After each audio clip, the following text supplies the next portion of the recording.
Happy Thursday, folks. It is the Marketing Analytics Insights show. So what from Trust Insights. John and I are holding down the fort this week as Katie is, I think, being chased through the woods by, I don't know, what mythical creature do we want to go after this week? Oh, unicorns are always a favorite, so we can... Exactly. Unicorns are good. So this week on the show, we're going to talk about book launch stuff. So John and I have both published multiple books, and we have a long list of errors that we made and in book launches. But John, you want to start off by sort of what your philosophy around book launches are? Yeah, well, and of course, a disclaimer too is that neither of us are the coveted New York Times best-selling authors. So yeah, it is funny. This is more like, you're setting off on a Raiders of the Lost Ark kind of thing, and we're at the bar telling you all the places you're probably going to die. And so you're going to be way better off because you don't have to make the mistakes that we've made. And the good news is we have, I've talked with David Meerman Scott a bunch of times about getting his books out, and he is on the 8th edition of his book. So we do know how to get where we want to go with this. But yeah, it's a ton of work. And I think the big one to start with too is really, why are you writing the book? Like, what do you want to accomplish? And so I think that would be one place to start. I mean, when you've set down to write, like, where did you ultimately want to go? Because not everybody knows that they're not going to sell 20 million copies and retire as J.K. Rowling. Like, there's other reasons to do this. Exactly. Yeah. So I would assume table stakes are that you've written a book or you're in the process of writing a book and it doesn't suck. One of the things that I take from our friend Jay Baer is his method of developing a book, which is you build a talk of some kind and you deliver that talk for about a year and you see if it lands with audiences, right? You tune it up, you get a ton of Q&A, you get a ton of feedback. And then at the end of that year, if people just aren't reacting to the talk, there isn't a there. You're like, you know what? It's probably good that I didn't waste 6 months of my life writing a book about this because nobody cares. On the other hand, if you're like mobbed at the end of every talk with people, got questions like, oh, do you do this sort of thing? Then you're on the right track for a book. The only challenge you would have with that is if you're on a topic that just doesn't exist yet, right? So people wouldn't. Might not necessarily have as much to ask you about. For example, like if it was 2005 and you're Dharmesh Shah talking about inbound marketing and people are like, what's that? Yeah. Especially if you're going to be a trailblazer, if you're doing something totally brand new and unique and different, then that gives you an easy platform. Exactly. So go ahead. No, go ahead. So let's start off with some of the nuts and bolts, the architectural stuff that you would need for a book launch, because there's a whole bunch of things that you should have in place prior to launch. And some of these things are super basic, and then some of these things are a little more advanced, but they're all important, or I think are somewhat necessary. First and foremost, you as an author probably should have a website, right? Ideally, and John, what's your take on this? But ideally, the launch of your book begins several years before the book exists, right? In terms of building an audience, building a brand, etc. Yeah, absolutely. And you're kind of nailing like a critical point with this. So many people get so wrapped up in writing the book and finishing the book. And it was Gabriel Weinberg who wrote Traction that gave me this great quote. He said, the problem with writing a book is when you think you're 90% done, that last 10%, that's actually 90% of the work. It's getting the book written is one thing. And David Meerman Scott echoed the same thing. He said the biggest thing to getting and selling a book is making the launch date an event. Like you have to have everything going on all fronts and all your promotions kind of all magically synchronized to drop on when that book hits. And so, yeah, like you said, years in advance, and we've seen this over and over and over again, is that usually if you're not already established, the number one marketing activity you can do is just emailing your house list. So yeah, we've been, working on lists for over a decade, and sure enough, that is still our best performing one as we drop. So yeah, website, mailing list, having that architecture, yeah, even long before you pick the topic. Exactly. So on the website, things you should have some way of doing redirects. This is important because ideally you're doing outreach to, dozens of different outlets later on, and you want some way of tracking all that. So you could have, for example, trustinsights.ai/marketing over coffee, trustinsights.ai/social pros podcast, etc. And having that capability on your own website will save you a huge amount of time and reduce your headaches. Your website should probably have some sort of template that allows for what are called short codes, particularly if you're running on WordPress. This allows you to change out the calls to action across your site with just a few clicks. It is a super important thing to do, and relatively easy to do if you've got the right architecture, so that when it's time to get things ready for the book, you're able to swap out promotions as needed. You definitely want a website that has the ability to put up, one or more landing pages, and of course have thank you pages on it and stuff. So, I mean, there are some platforms that are a little less flexible this way. So make sure that you're using a platform that's good. For publishing, we can get into the whole debate about self-publish or go with a publisher, but either way, you're probably going to want to have an Amazon account of some kind, ideally an Amazon Associates account, so that you can earn some revenue from referring people to your own book. And then if you're going to self-publish, you probably should put something up on Amazon Kindle Direct, the Kindle Direct program. CreateSpace is their program for printed books. The margins on those are not great, but there are some people who would prefer to have the paper book, and you want them to have it as much as possible. For tracking external redirects, obviously use your own site. A Bitly account is helpful. And then if you're going to sort of do it yourself, self-publish, and you want to earn, and your focus is money and not publicity, you'll want to have an account with a service like Gumroad or something, because that the commissions for that are much cheaper. For Amazon, if you're in the KDP Select, Amazon gets a 30% commission. If you're in the regular program, you get like Amazon gets like a 65% commission. So they take a good chunk of the money. If you're on Gumroad, it's a 5% commission. So again, if your focus is money and not fame, that is where to go. And I think that's actually an interesting point. You do want to have some idea of what outcome you want. Like, are you publishing the book as a launch platform to become more well-known? Is it going to be, as David Meerman Scott says, the world's largest, least portable, least convenient, most effective business card? Then you want the fame and not necessarily money. Other people, they just want to make the money on the books. You got to be clear about that. Yeah, one thing with that too, with the Amazon Associates, especially the affiliate account, that's one trick, because in the affiliate tracking, you don't get a lot of metrics. So you can set up multiple accounts so that you can use different links in different places to get a better feel for what's looking. And yeah, they take a massive cut. Yeah, I don't know. Now, I've always viewed it too as there's three tiers, right? You just kind of go the self-publish route, where you can still go on CreateSpace and you put it out on Gumroad or similar thing. There's the top tier of you go with a publisher, and now they're going to do a ride along, and you maybe even get an advance, and there's going to be a whole marketing campaign built around that. But then there's also this weird middle tier. There's some publishers where kind of like if you show up with 10 or 15 grand, they will publish it for you, and you get some of the advantages of that. But you can also completely crash and burn on that side. And any other thoughts about like which one of those three are right for what kinds of situations? It depends. So if all book publishing, it relies on you, the author, doing your own marketing, right? Even the big houses put minimal effort behind anything, unless you're already well established as one of their proven sellers, right? Like Stephen King doesn't have to work particularly hard to get attention on one of his books. Malcolm Gladwell doesn't have to work particularly hard, although the publishing houses will throw some weight around that.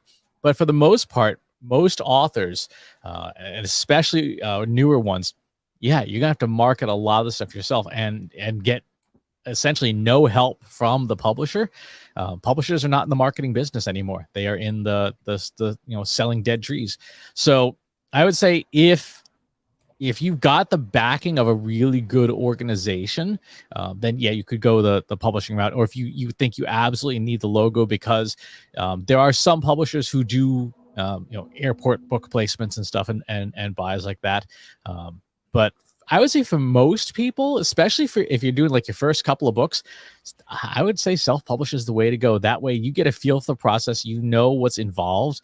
You can see the results pretty easily. You can track your own data and get a sense of, because since you're promoting it yourself anyway, you can see what really does and does not work. And then later on, once you've got an established audience and you've got a good track record, then you can approach a publisher and possibly get better terms on your contract from them to say, like, yeah, I'm bringing this list of 20,000 people on my mailing list and my social media following, and I got all this stuff that I can do to move the book, and you're likely to get a better contract that way.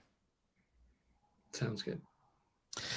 So that's the basic architecture. In terms of foundational services, there's a bunch of services that I recommend you have in place. Obviously, Google Tag Manager and Google Analytics for your website. You want to know, you want to be able to track stuff. You want to be able to track what's going on. If people are buying your book off of your site, or if a service like Amazon or even a Gumroad, yeah, you want to be able to track clicks out and just get a sense of, like, are people interested, right? Do you get people to your book's landing page and then they leave and they don't even click the go to Amazon button? There's something that's gone wrong with it. You want Google Search Console set in place and turned on. Again, if people are searching for B2B marketing confessions and they're finding John's site, you want to know that you're showing up. You want a system like Google Optimize to do some A/B testing. Again, if this is actually really useful if you want to see if different prospective book covers work for people. You can, when you in your promotional images on your site, you can run different tests to see what's going on. You should have some sort of social posting mechanism. I'm a fan of Agorapulse. They're a partner of ours. You should have some kind of social media monitoring system to listen for you, your name, your book name, etc. We're partial to our friends over at Talkwalker and our friends at Brand24. Both of those are good systems. You should have a calendaring system, like you were saying, John. That all important launch schedule. You want to make sure that there's a system in place for that, and you want to have ideally some way of tracking all of the activity that you're going to be doing pitching your book. And the free tier of HubSpot's sales CRM is actually really well designed for that. You could put in, you treat things like podcasts or interviews or whatever as sales opportunities, and you track your sale to them, saying, like, did I get myself as a guest on the Marketing Over Coffee podcast? Yeah, that's great to manage that, because not only do you have records, but you can also set up your calendar to actually ping you with tasks so you never miss anything, which is critical. Exactly. And the meeting links, setting up meeting links and stuff so that people can book time with you. Because as an author, working the circuit, you're going to be juggling a lot. Hopefully you're going to be juggling a lot of interviews and a lot of press opportunities. Yeah. And it's something with, I don't know if you've seen the same thing, but live events have just been brutal. I've talked to many authors that have just said, yeah, you don't want to launch a book during a pandemic. It's just a bad idea, because so many books depend on, all the normal trade events to get in front of the crowd and to generate buzz. And it just makes it a brutal task. Exactly. So speaking of that, let's take a look at some of the different channels that we might want to be thinking about. Email, of course, number one is on the list by far. If you have your own email list, is going to, it hands down be the best way to promote your book. If you have the opportunity to do promos or swaps with other authors who are non-competitive, that is a smart thing to do, right? So if you've got a list of, say, 10,000 people, and another author in a similar space has a list of about the same size, do a promo swap. Say, hey, I want to do a direct send to your list. You do a direct send to my list. Let's see if we can get some heat going for both of our books. Your newsletter, you should absolutely have some sort of newsletter. Even if you want to do on a platform like Substack or something free. Again, these are essentials to have that list in place. And it's one of those things you got to be building that, months, if not years in advance. So the email, number one, top source. Second, referrals. So this is what we would normally consider like public relations. This is pitching your book. So pitching it, interviews with you on podcasts, pitching yourself to other YouTube channels. If you do the whole YouTube thing, getting referrals from your network. Who can I talk to that would be interested in hearing about my book?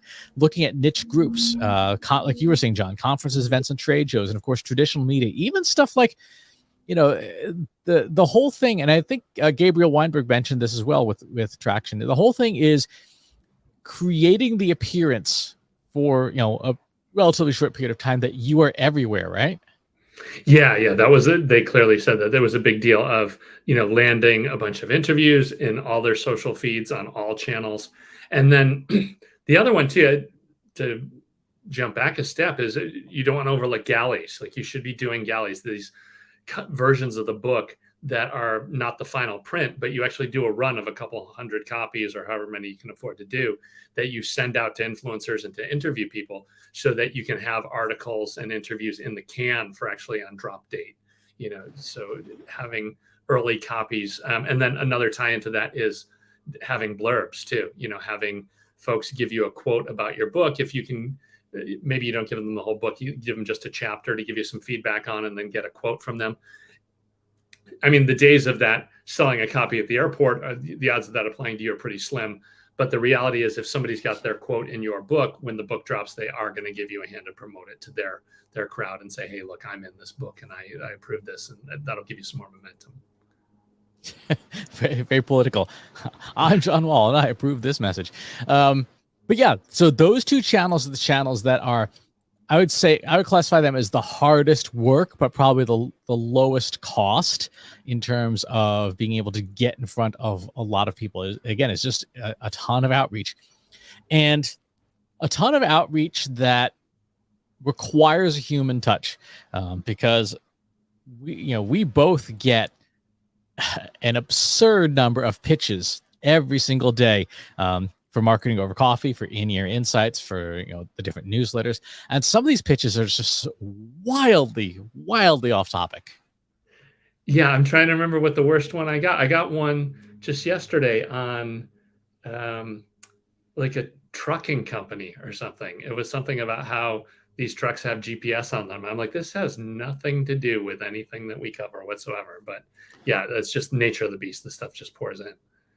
I got one from an interview request for someone whose book was coming out.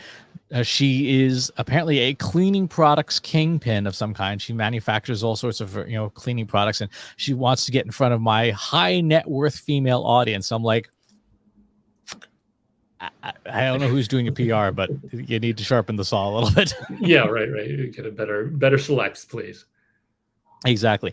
All right. So moving down into our good friend social media. So there's two classes of social media, and within that, of course, there's multiple subdivisions. There's public and semi-public social media. Public social media are the channels everybody knows and doesn't love. So Instagram, LinkedIn, TikTok, YouTube, Facebook, Twitter, and so on and so forth. One that I think people do overlook or don't look at enough is Product Hunt. I think there's hugely successful. Yes. I've talked to a number of people that have had tremendous results. Like, if they had to choose one on that list, it would just be Product Hunt. Mm-hmm. And again, that's one where you need to be there a couple of years in advance. I've been on Product Hunt since like 2018 and just slowly growing a following and stuff. I think I've got like 7,000 followers there now. Participate in discussions and things like that. Just follow people who are relevant, because the next time something comes around, I want that network in place to say, like, hey, my new book is out. Please vote it up.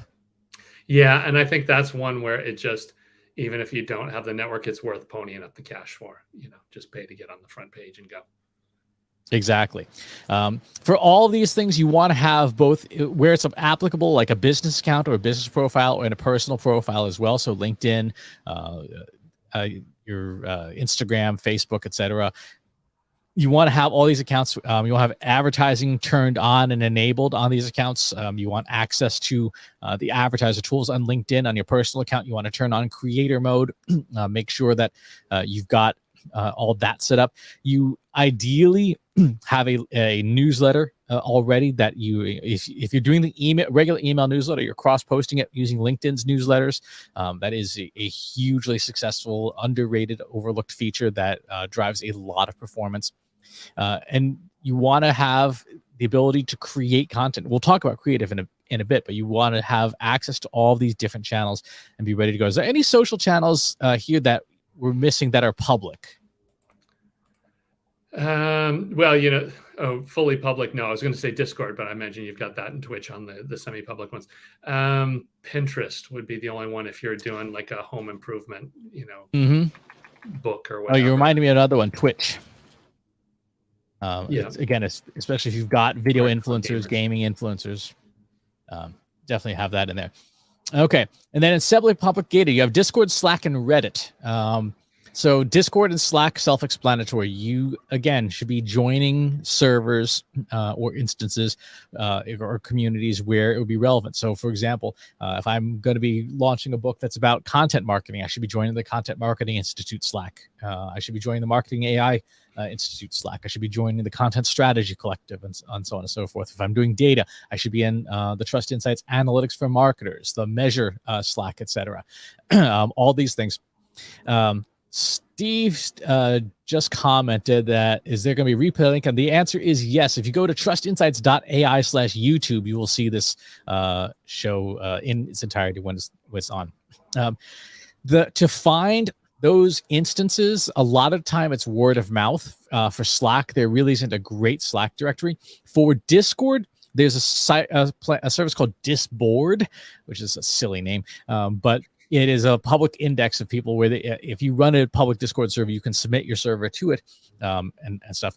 Which reminds me, and I think I will put this under. I think I'm going to add this in under foundational services. I think it's a missed opportunity if you don't have your own community of some kind. And reality is today, when you look at feature by feature, it's got to be Discord. Discord is such a powerful community management tool that it's silly not to have one. Yeah, no, I agree. And it just seems to be really picking up speed. It's become the form of choice. Exactly. So those would be the social channels. And again, you want to have billing turned on. You want to have everything set up so that you can run advertising. Display advertising, you want to have access to some display ad systems. For example, StackAdapt, our friends over at StackAdapt, being able to set up tracking pixels to retarget people who go to your website and go to your book page and maybe don't buy a book, don't click on anything. Levels of campaigns, and then of course, they've got some really good segments to target in StackAdapt, especially if you're going to be doing stuff like OTT or connected TV. Again, easy promotional stuff. One service that for books specifically that a lot of people overlook is called BookBub. They are a promotional service. You pay a chunk of money to have a book promoted on there, and it goes out to a couple 100,000 people. Typically, what people have said is to be successful with it, you want to give away a promotional piece that's gated so that you acquire a list. You build your list very quickly from it. So you get like 10,000 new signups on your mailing list, and then you can email those people in perpetuity. Yeah, that's a great game. That's a nice, easy pickup. Exactly. And then the last one I would say on here for display and native ads is an internal ad system. If you've got friends or you've got a network of websites that you can work with, you can run your own advertising system, certainly on your own website as well, so that you have house inventory, banner ads and things. And that way, when it comes time to publish your book, you swap all the ads out for whatever other things you're marketing, and you switch entirely to your book. So that would be display ads.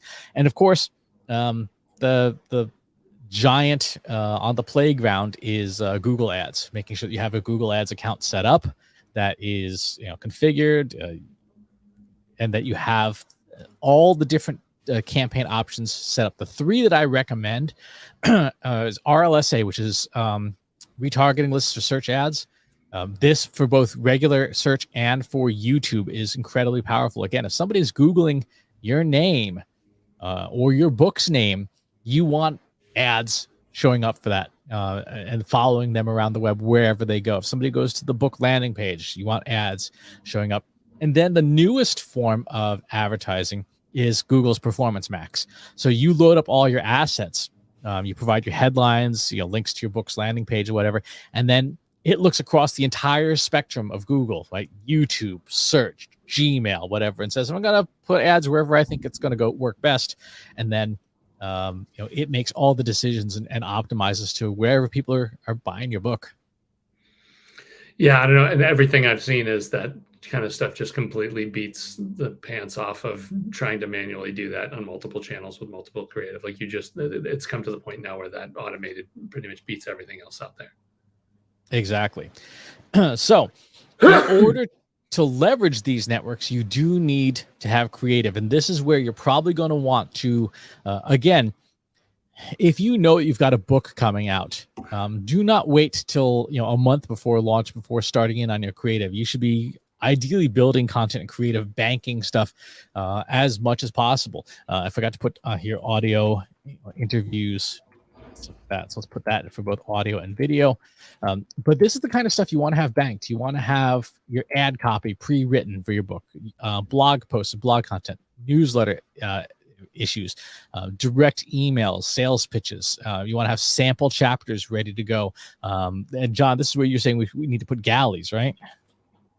Yeah. And then I don't know, do you want to put for audio too, audiobook version? Oh yeah, audiobook version. Which, by the way, as long as you're writing your book in a format that is fairly open, like HTML or text or even Microsoft Word, you can convert it and then send it to a service like Google Text-to-Speech and get a reasonable audiobook. I just did this with our friend Brooke Sellis's book because I was about to drive to Cleveland and I had 10 hours in the car. So I took the EPUB version of her book and fed it to Google Text-to-Speech, and it was listenable. It was interpretable. So it's a good thing to have. That audiobook does make a difference. Yeah, no, because there's a market of people that they're just not going to buy paper or Kindle. If they're going to get into it, it's going to be via audio. Exactly. And that's where having, for example, like a service like Gumroad really does come in handy, because when I sell on Gumroad, I include a Kindle formatted file, an EPUB formatted file for Apple Books, a PDF version, and then the audiobook version. And so when you get one download, it's with all 4 different formats in it. So whatever format works best for you, which is much harder to do with like Amazon. So there is a lot to be said for those independent providers.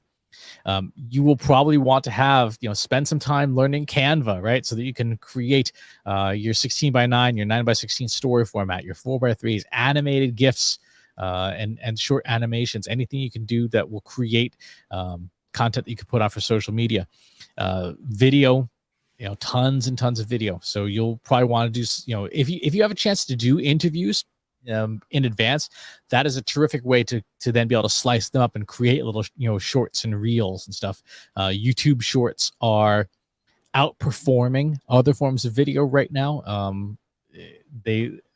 Because they're close enough in format to be function like TikTok. But the one thing that YouTube has that TikTok and Instagram do not is that YouTube is a fully functional search engine backed by Google. So properly formatted shorts will let you take advantage of that as well. Very cool. So those are all the types of creative that you'd want to have in advance. So all of this stuff together are sort of the pieces, the toolkit for launching a book. The one thing that isn't documented in here really is sort of that process or timeline. And the timeline is, several years out. Build a personal brand, build your newsletter list, build your audience, build a social following, but try to get them onto a newsletter because as everyone knows, social media algorithms can change overnight.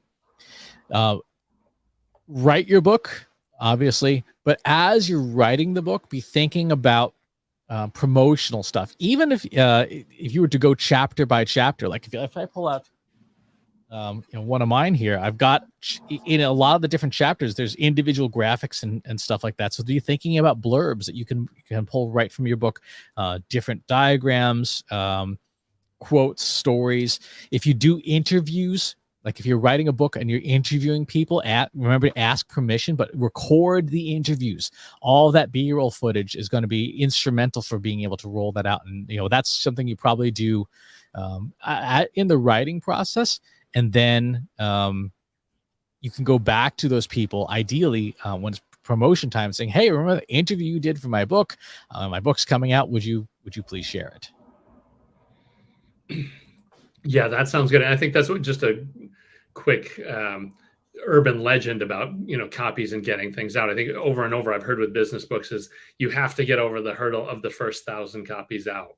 Like it won't take off until you get 1,000 copies in hands.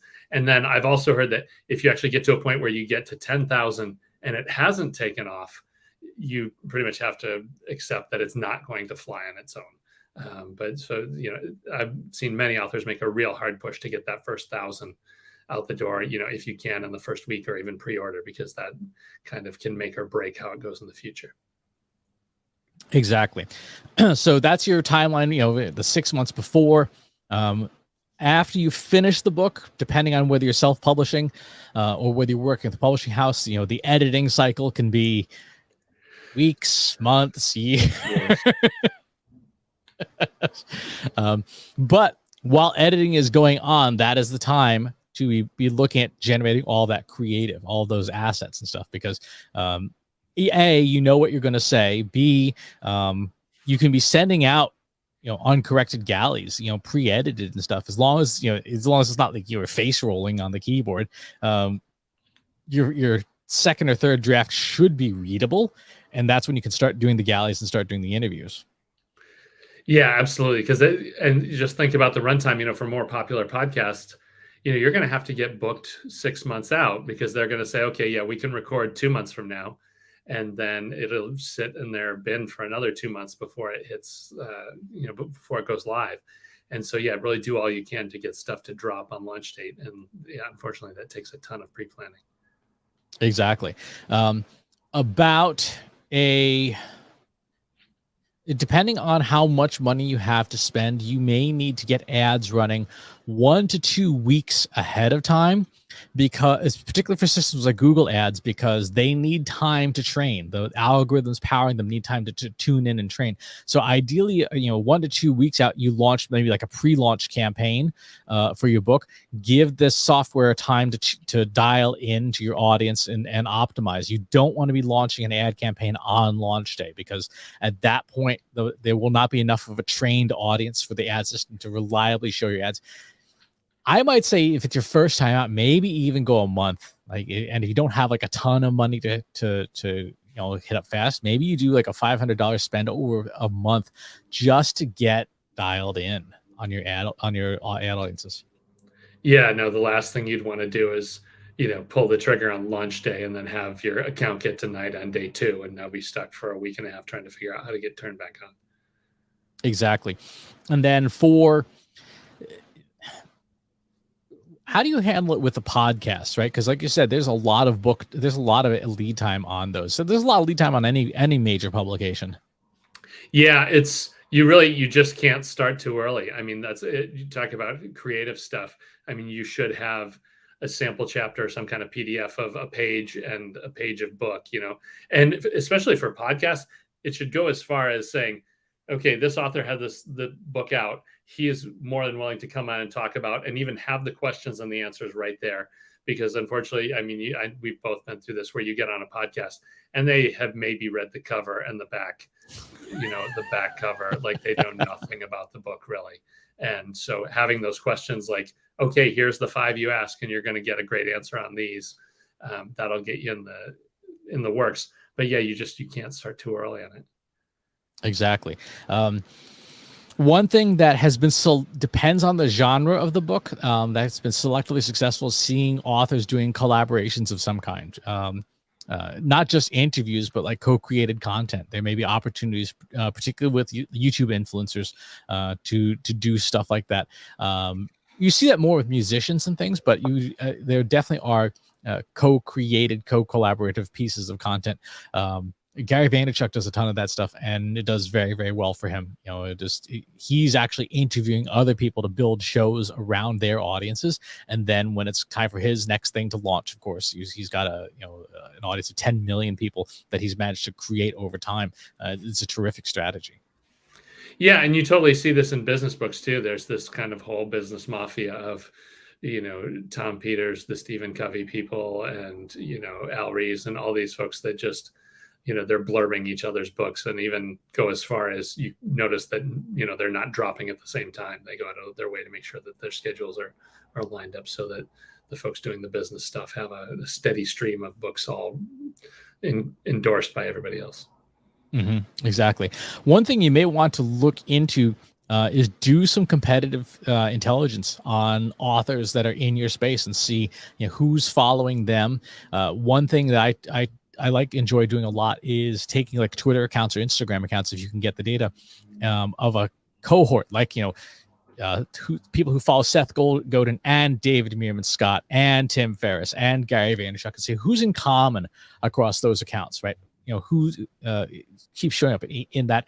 Those are people who I almost say is like looking at them as potential secondary influencers, because if they're sort of in that tribe, but they're not the main personality, they may be someone that the main personality looks to as a source of paying attention to what's new. So again, that's research you can do well in advance.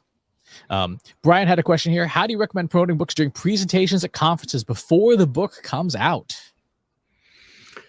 Oh, that's a good question. Well, the pre-order, trying to get pre-orders, and still giving away free chapter. You should have a polished chapter that you can drop. Those are great ways to do it.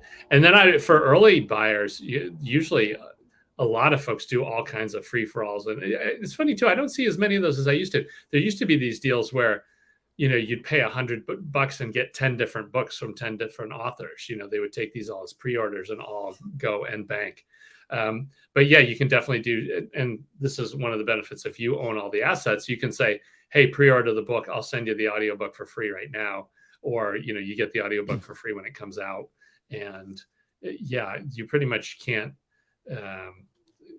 fail by throwing more stuff on the pile for folks that order early. Exactly.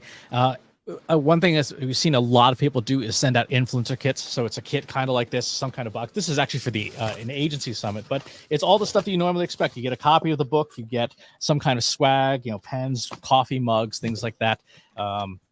People have done all sorts of crazy stuff. Mark Schaefer once sent me a pack of bacon, which was very meaty. But those kinds of things do work. Conferences are a great place to do that, because if you've got a bunch of influencers all in the same place, you don't have to spend a gazillion dollars on FedEx to get to them. So if there's a big event like Dreamforce or Inbound or whatever, having like an influencer dinner, if you've got the budget for it, particularly if your book is sponsored by a company, having an influencer dinner, just get everybody in the same room, having something like that, a short presentation, all those things would be things that you could leverage the power of a conference in order to capture all the people at once.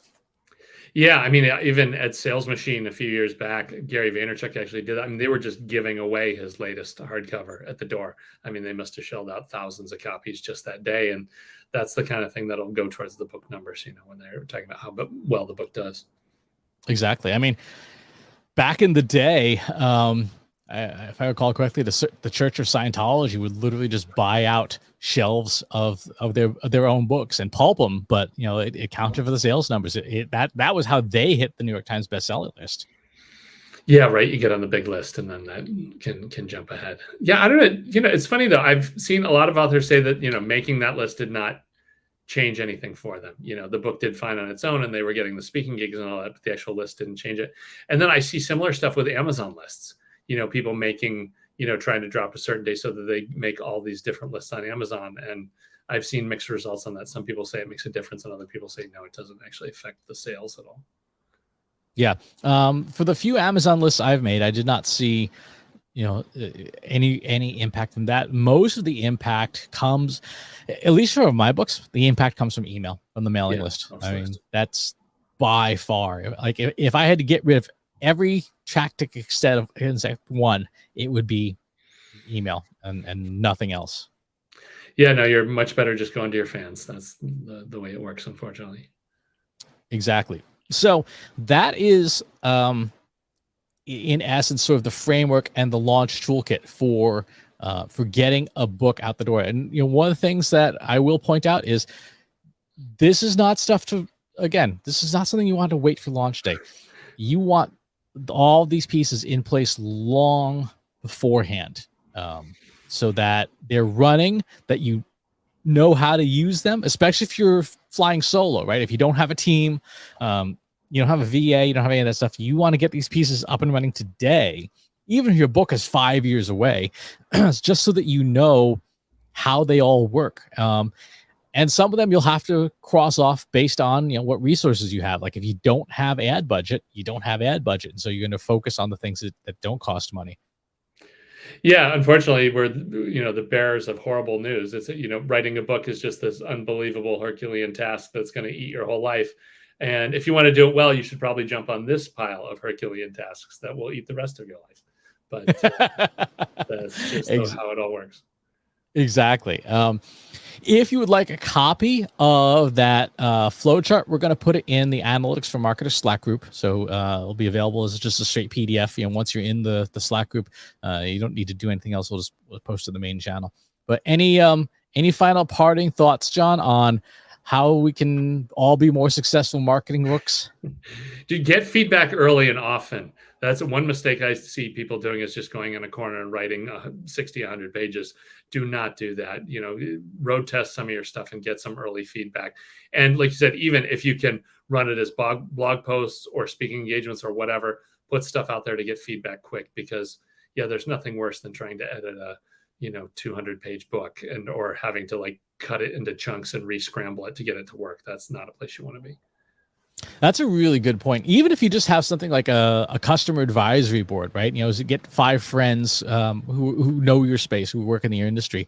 They don't have to be like drinking buddies or anything, but so like, hey, I want to run some stuff for my book by you guys. Can I buy us all dinner or something? And then just go over it and tell them to just poke holes in it. You know, I recently read a friend's book and I was like, okay, this didn't work. This didn't work. This didn't work. You know, it's this long list. Now, unfortunately, their book is already in market, so there's not much I can do. But had they been getting feedback sooner, they might have been able to patch some of those holes. Yes. Lessons learned. Our theme for today. Exactly. Lessons learned. The road to success is paved with your previous books. All right. Well, we will catch you all next week. So thanks for tuning in and stay safe. Thanks for watching today. Be sure to subscribe to our show wherever you're watching it. For more resources and to learn more, check out the Trust Insights podcast at trustinsights.ai/TI podcast and a weekly email newsletter at trustinsights.ai/newsletter. Got questions about what you saw in today's episode? Join our free Analytics for Marketers Slack group at trustinsights.ai/analytics for marketers. See you next time.